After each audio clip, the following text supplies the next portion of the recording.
ಹೇ friends, ಹೇಗಿದ್ರೆ ಎಲ್ಲರೂ? I hope ಎಲ್ಲರೂ ಚೆನ್ನಾಗಿದ್ದಾರೆ ಅಂದ್ಕೊಂಡಿದ್ದೀನಿ. ನಾನು ಸಖತ್ತಾಗಿದ್ದೀನಿ. ಬನ್ನಿ ಸ್ನೇಹಿತರೆ, ಇವತ್ತಿನ ರೆಸಿಪಿ ಬಂದುಬಿಟ್ಟು ಸಿಂಪಲ್ಲಾಗಿ ಚೋಡ ಅಲ್ಲ, ಇವು ಚೋಡ ಥರನೇ ಸಿಂಪಲ್ಲಾಗಿ ನೋಡ್ರಿ ಮಾಡ್ಕೊಳ್ಳೋದು. ಇದಕ್ಕೆ ಬೇಕಾಗಿರೋದು ಏನಿಲ್ಲ, ಮೆತ್ತಗಿರ್ತವೆ ಇವು ಮಾಡಿದ್ದು. ಇದು ನಮ್ಮ ಉತ್ತರ ಕರ್ನಾಟಕ ಸೈಡು ಶೇಂಗಾ ಚೋಡ ಅಂತೀವಿ ನಾವು.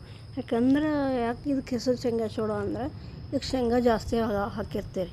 ನಾರ್ಮಲಾಗಿ ನಾವು ನಾರ್ಮಲ್ ಚೋಡ ಮಾಡ್ತೀವಿ, ಅದಕ್ಕೆ ಶೇಂಗಾ ಸ್ವಲ್ಪ ಕಮ್ಮಿ ಹಾಕಿರ್ತಾರೆ. ಬಟ್ ಇದಕ್ಕೆ ಶೇಂಗಾ ಜಾಸ್ತಿ ಹಾಕ್ತೀವಿ, ಉಳ್ಳಿಗಡ್ಡಿನೂ ಜಾಸ್ತಿ ಹಾಕ್ತೀವಿ. ಸೊ ಬನ್ನಿರಿ ಫ್ರೆಂಡ್ಸ್, ರೆಸಿಪಿನ ಸ್ಟಾರ್ಟ್ ಮಾಡೋಣ. ಇದಕ್ಕೆ ಬೇಕಾಗಿರೋದು ಇದು ನೋಡಿದ್ದೀರಲ್ಲ, ಇದೊಂದು ದೊಡ್ಡ ಬಾಣಲೆ ತೊಗೊಂಡು ಎಣ್ಣೆ, ಜೀರಿಗೆ, ಸಾಸಿವೆ, ಉಳ್ಳಿಗಡ್ಡೆ, ಆಮೇಲೆ ಹುರ್ಕೊಂಡಿರೋ ಶೇಂಗಾ ಅಂದರೆ ಕಡಲೆ ಬೀಜ ಹಾಕ್ಕೊಂಡು ಚೆನ್ನಾಗಿ ಫ್ರೈ ಮಾಡಬೇಕು. ಕ್ಲೀನಾಗಿ ಪೂರ್ತಿ ಫ್ರೈ ಮಾಡ್ಕೋಬೇಕು. ವಿಡಿಯೋ ಸ್ವಲ್ಪ ಕ್ಲಿಯರಿಟಿ ಬಂದಿಲ್ಲ, ಸ್ವಲ್ಪ ನೈಟು ಮಾಡಿದ್ದಿದ್ದು ಸ್ನ್ಯಾಕ್ಸ್, ಸೊ ಪೂರ್ತಿ ಕ್ಲಿಯರಿಟಿ ಬಂದಿಲ್ಲ, ಸಾರಿ. ಸೊ ಇಷ್ಟೆಲ್ಲ ಫ್ರೈ ಮಾಡ್ಕೋಬೇಕು.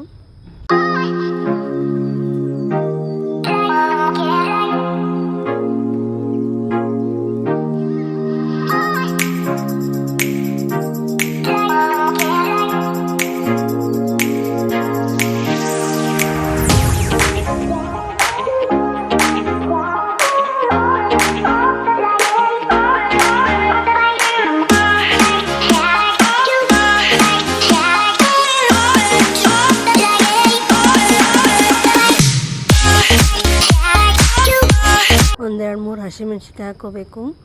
ಬೇಕಿದ್ರೆ ನೀವು ಅದ್ರ ಜೊತೆ ಮಸಾಲೆ ಖಾರನೂ ಹಾಕ್ಕೋಬೋದು, ನಿಮ್ಮ ಇಷ್ಟ. ನಾವು ಹಾಕ್ಕೊಂಡಿಲ್ಲ. ಮತ್ತು ಇವು ಚುರುಮುರಿ ನೋಡಿರಿ, ಚೂಡ ಮಾಡ್ತಾರಲ್ಲ ಆ ಚುರುಮುರಿನ ನಿಮ್ಗೆ ಎಷ್ಟು ಬೇಕಷ್ಟು ಹಾಕ್ಕೊಂಡು ಮಾಡ್ಕೊಂಡು ತಿನ್ನೋದು ನೋಡಿರಿ. ಇದು ಮೆತ್ತಗಾಗಿರುತ್ತೆ.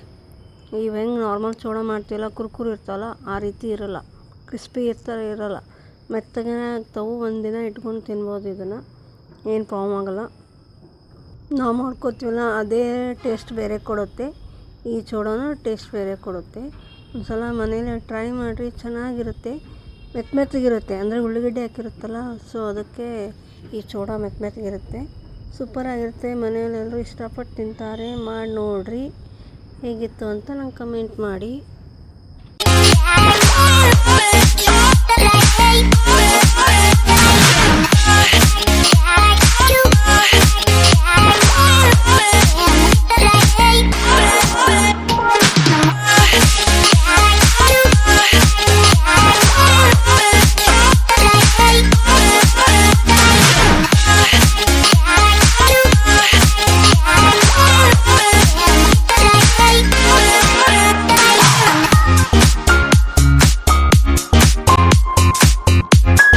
ಹಾಗೆ ನಾವು ಮಾಡೋ ಎಲ್ಲ ರೆಸಿಪೀಸು ನಿಮ್ಗೆ ಇಷ್ಟ ಆಗ್ತಿದ್ರೆ, ಮತ್ತು ಇವತ್ತಿನ ಮಾಡಿರೋ ರೆಸಿಪಿನೂ ಇಷ್ಟ ಆಗ್ತಿದ್ರೆ ಲೈಕ್ ಮಾಡಿ, ಶೇರ್ ಮಾಡಿ, ಸಬ್ಸ್ಕ್ರೈಬ್ ಮಾಡಿರಿ. ಸಬ್ಸ್ಕ್ರೈಬ್ ಆಗೋದು ಮಾತ್ರ ಮರಿಬೇಡಿ. ಹಾಗೆ ಪಕ್ಕದಲ್ಲಿರೋ ಬೆಲ್ ಐಕಾನ್ ಕ್ಲಿಕ್ ಮಾಡಿ.